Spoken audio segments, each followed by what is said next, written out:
I heard, somebody on Fox, it was Lou Canellis saying the godfather of sports talk in Chicago. Wow, he's the godfather of sports talk. I mean, in Chicago, anywhere else, here on northtonorth.com, we try new things. We have interviews and everything else. And we got the man, my guy, Chester Coppock. By the way, that's a microphone, my friend. I had no idea. It's been so long, Mike, I had no idea. Bring it up to your face, Chet. I don't know how good our reception is here. Corey Torf thinks it's very, very good. We got state-of-the-art equipment. Listen, believe me, I have more faith in Corey than I have in you and I.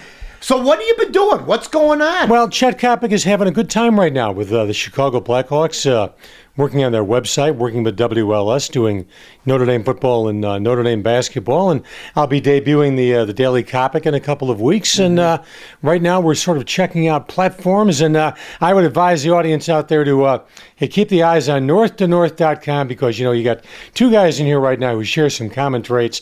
One, we're hustlers. Two, we have great passion for the business. And three, we currently believe that what you people are seeing over the air in the way of sports television, pop culture television, it is boring with a capital B. You know what? And I'm not going to get into any personalities or whatever. People, are happy to do what they want to do. But let's talk sports radio right now. I've never seen it at its weakest form. And I believe the People Meters has encouraged it now. Where in the old days, the diaries, where people had to fill stuff out, you had to win them over. Yeah, now it's a different type of ball game, isn't it? It is. It's much different. And let me bring up one point that you referred to earlier, Mike. I take a lot of pride and I get a big kick out of being called the godfather of sports talk radio. Mm-hmm. But the genre moved on.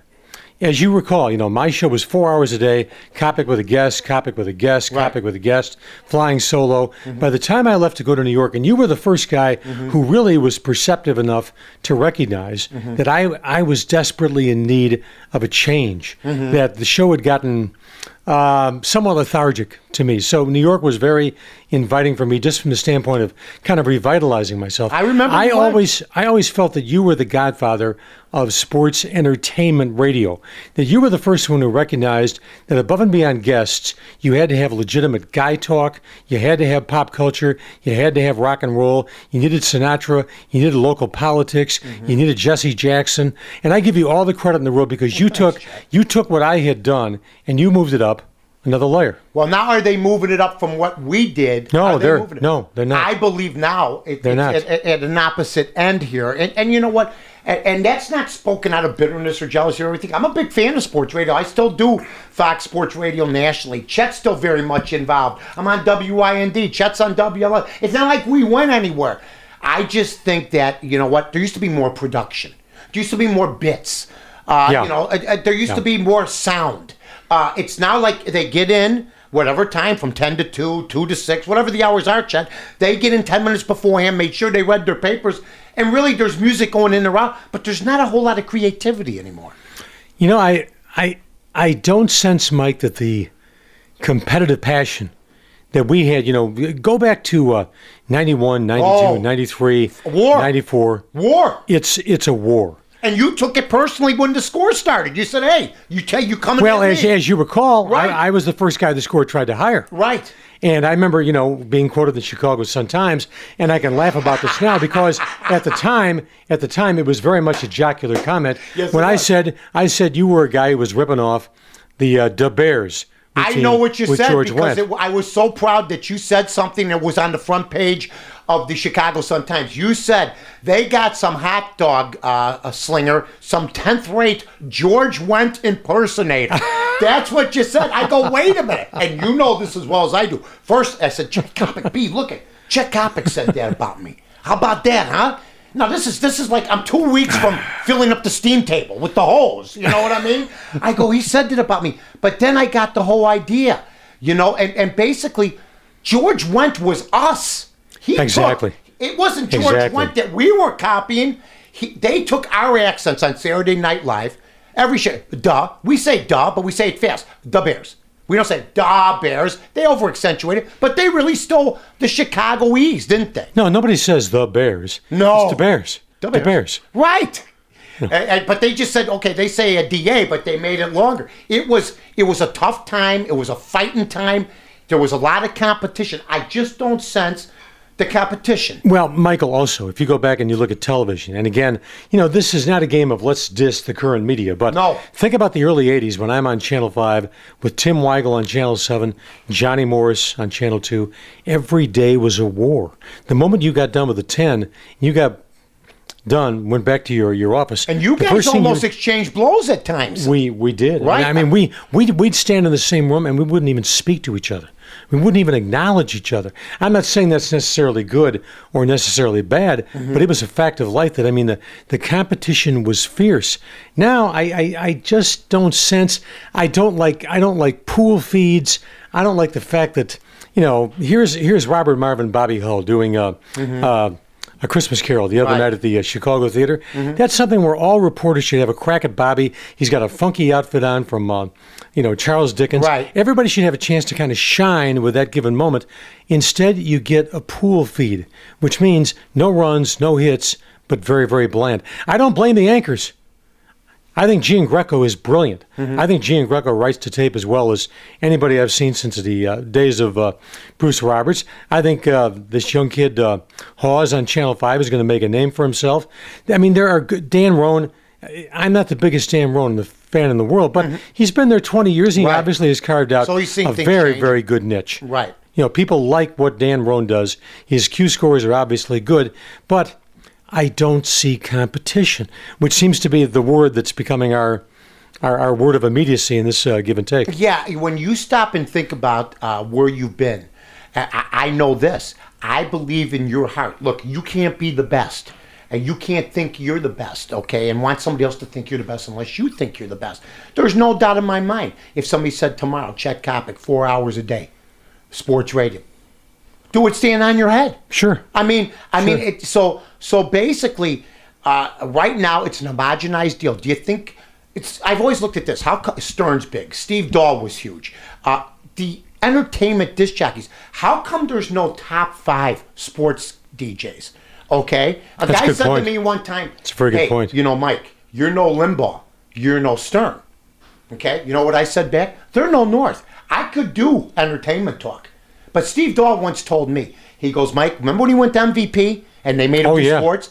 He says, Mike, I never respected you more than when I had to start doing sports. He says, it was tough for him because he wasn't a sports guy. Yet, when sports tries to get into the news people get offended. But when the Bulls go to a championship, who's doing the story in front of the stadium? It's Ron Majors. It's somebody like that. Right. The news will cross over into sports. Right. If I was to go back over, 50 years of radio and television, and pick out 3 or 4 top sports on the air entertainers.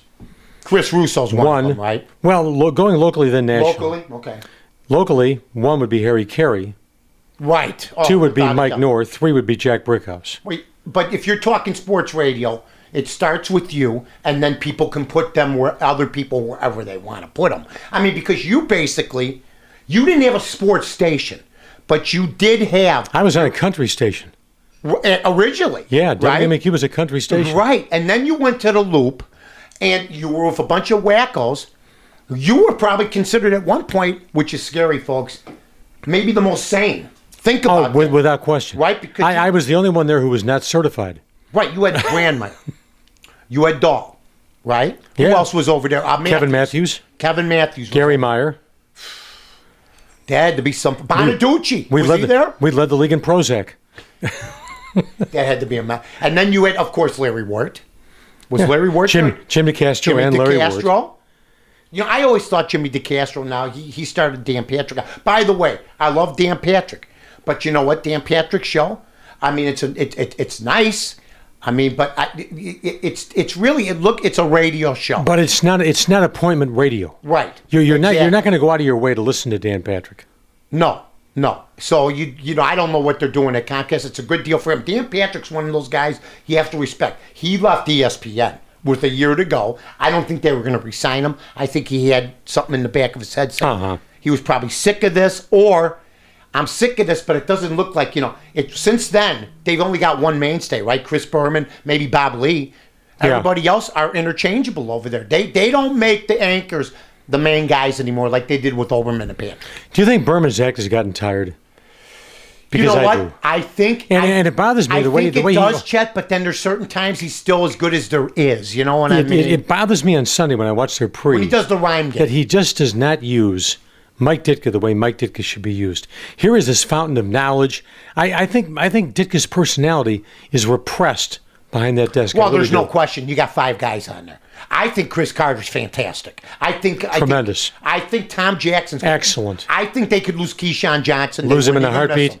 You wouldn't miss him for You 10 wouldn't seconds. miss him. You could bring in somebody else for Keyshawn Johnson. Ditka, I think, is the bellwether. I think they look to Ditka still as the guy that actually coached in the Super Bowl game, actually had a great team. I think Berman's a good traffic cop. He tries to get a little bit too cute, but I think he's perfect. I think Keyshawn Johnson on that is the only guy that I would change.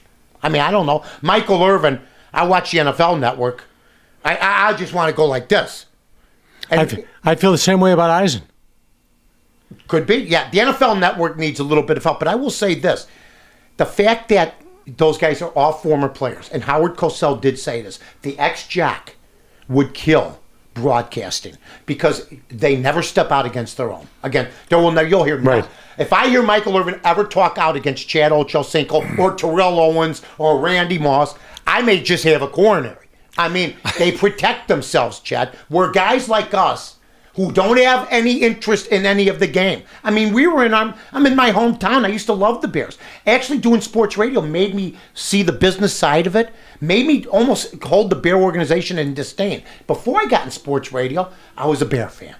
But we have to delve deeper into what they do, and they don't do that on ESPN. They won't do that on the NFL Network because the NFL Network's paying them. Well, the game will eventually. And I tell this to younger kids.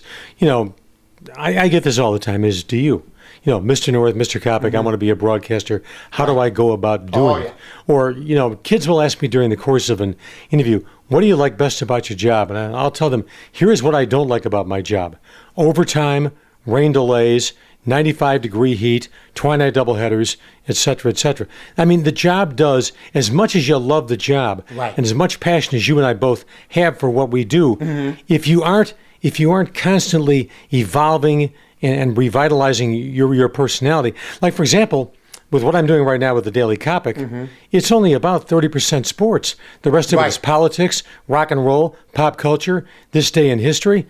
I don't think you can just do pure sports and hold an audience. At ChetCoppock.com, and what's so amazing about that is we've been doing the same thing with the 5-minute, half-hour news. It's almost Which we have is the same. tremendous. Yeah, we have It a is good time, tremendous. and I'm looking forward to seeing the daily Coppock. If people don't know what the strength behind the web is, then you're sparking up the wrong key. Sure, it's good to be a personality, but the guys that do the work, the heavy lifting, are the techs. There's no question about that. Michael, for example, in my case, I have a wonderful lady named Vivian Bush, strong social media background, is working side by side with me.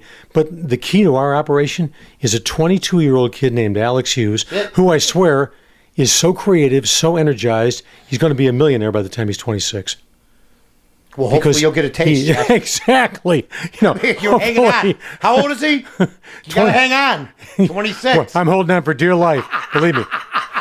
I'm going for the horse collar with this kid. Right.